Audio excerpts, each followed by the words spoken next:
think this is the thing. This one's gonna take a minute, but if you got a minute, I promise you, by the end, you're gonna be shocked and awed. Let's go. Welcome back to Old World Wanderings.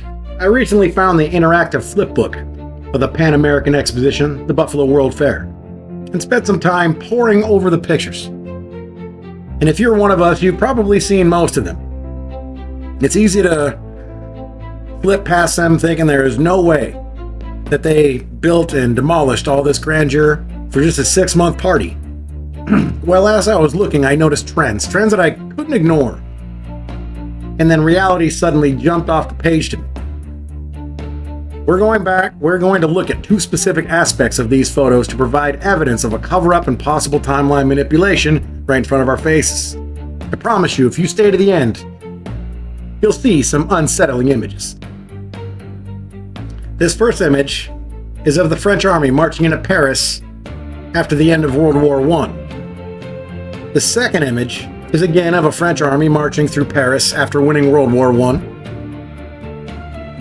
And this is another post-World War I show of conquering power after an Allied victory. Notice the flag, and the picture is the centerpiece. And here's what I believe to be another victorious conquering army of people flooding into a now defeated capital.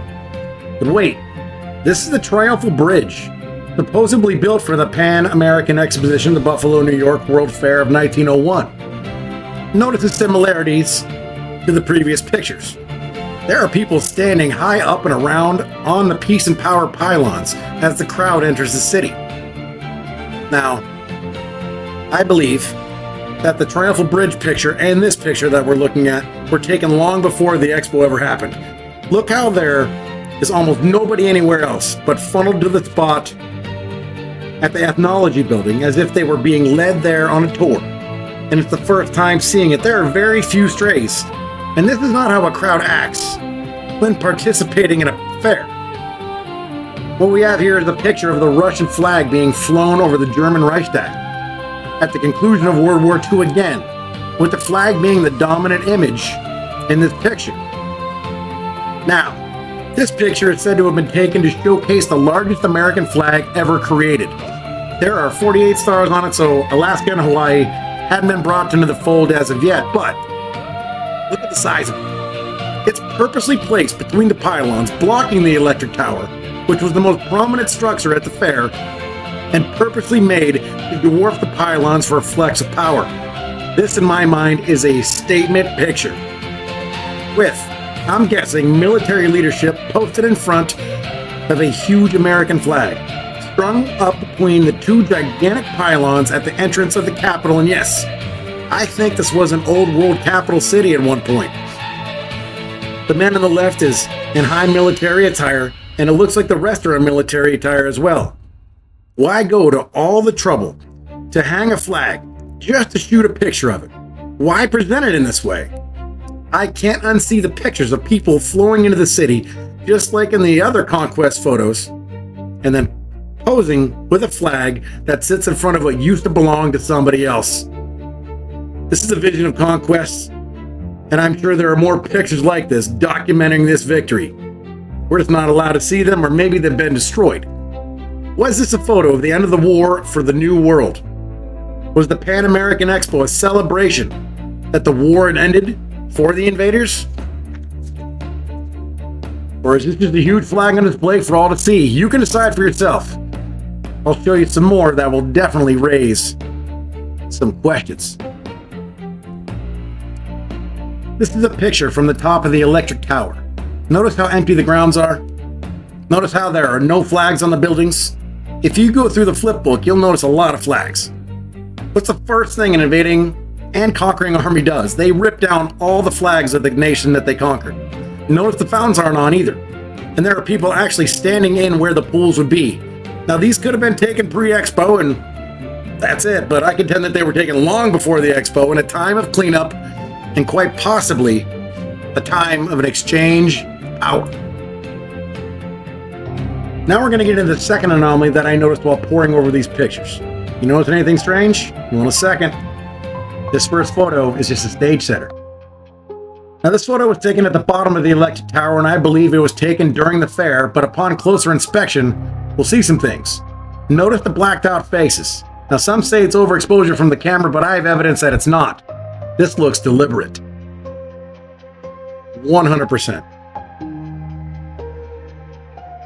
We also have blacked out flags. If you look at the pictures, you'll see plenty of American flags, but very many have what I think been purposely blacked out. My opinion.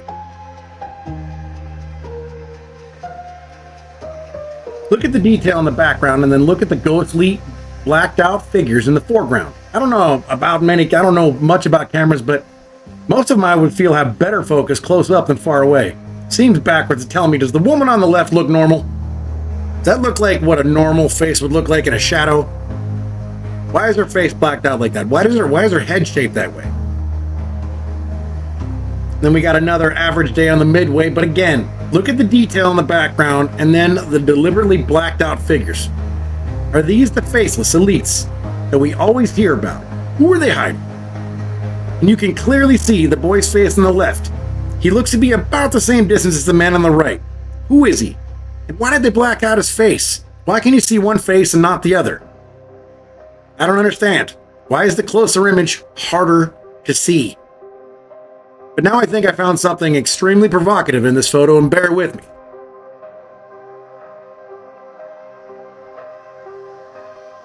Something really, really strange if you look under that arrow.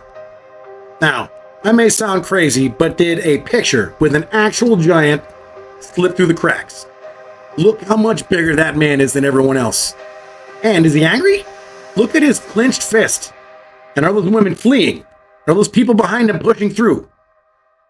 Also, it looks like a large, dare I say, giant hand is reaching out to restrain him, like grab his arm.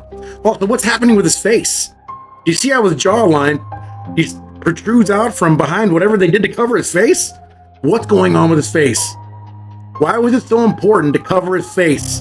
And why that shape? Who was he? Was that a giant? What are they hiding? And notice that almost every face is blacked out. It definitely, 100% in my mind, looks intentional. Then again, we got some people enjoying the midway until you zoom in. You can see the wrinkles on the woman's dress, but you can't see her face. Look how it looks as though the charcoal was used to blacken out the boy on the left. You can almost see how it smudges. And again, I've read over and over that this is from exposure or film, overexposure. But apparently, it only ever overexposes the faces in photos. This is the photo that shook me the most. We've all heard of the faceless elites. Well, I believe that I found two of them, and what I'm about to show you will shock you. Look at this picture. I believe it's supposed to be a demonstration of some good fairgoers enjoying a ride on a rickshaw. I don't think these were ordinary men. Look what you see. Look at these men when you zoom in. You can clearly see faces in this picture, but the four that are circled are extremely strange. You have two faces in the rickshaw of the rickshaw wallets, the rickshaw drivers, that look incredibly and perfectly blacked out, but the two men being pulled, let's have a closer look. They are seriously strange. Now, if I were to describe a faceless elite and put it into the context of evil or in the parasite class as some call it, this is the face I picture. The man to the right is in plain view, no distortion at all, but yet the man in the rickshaw looks demonic. His face isn't blacked out like the others, and I think it's a slip-up of one of these parasites being towed through the streets of their newly conquered kingdom. Look at his face. What on earth is going on with that guy's face? This truly is. That face is truly the stuff of nightmares. It looks like Rorschach from The Watchmen. Like in real time. It's crazy. And then finally, the other rickshaw passenger. He's wearing what looks to be a military hat, and it has some sort of veil hanging to cover his face. What's happening? This isn't fashion, and this does not look doctored like the other blacked out faces. It looks like he's wearing an actual veil to cover up his face. And if you look to the left side of his, well, the right side of his face, but on the screen, the left side of his face in the photo, it looks like a bone jawline is striking out. It almost looks as if a skull is hiding behind that veil. Were these the faceless elites that led the Western charge in the war of the New World?